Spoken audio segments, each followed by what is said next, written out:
Helical and push piers really come down to user and buyer preference. They can be used somewhat interchangeably.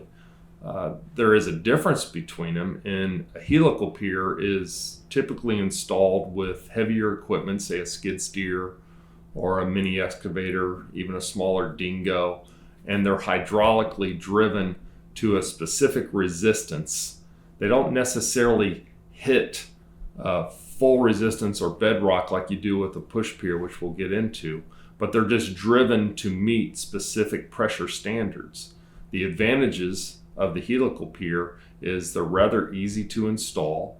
You don't have to do any previous digging down below the footer, and so the ease of the helical pier makes it have some very nice advantages just in terms of its ease of installation and variability. The push pier, though, needs some preparation, more preparation than, say, the helical pier. The push piers, you have to dig that hole to meet. For us, we actually go below the footer. Some people bracket them, at the footer level. But when you're getting into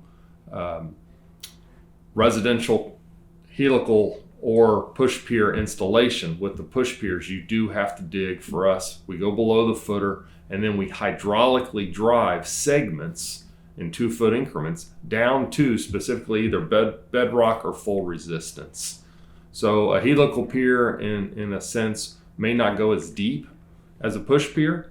Push piers can go as deep as 20, 30, sometimes even 60 feet or more.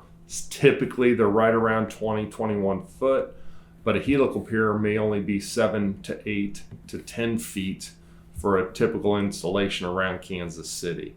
So it really comes down to what the buyer is, what the use is, what the application is, and also what the installer actually uses for their main product line. Some people only use helical piers based off of the ability to install them with very few labor resources, where our push piers can take more labor resources to them. So you can't necessarily say one is better than the other, but depending on the application, depending on the variables, whether it's new construction, old construction, whether it's a new deck or an old deck, depending on the geographic size or the composition of the soil, you would choose either a helical pier or a push pier for the application.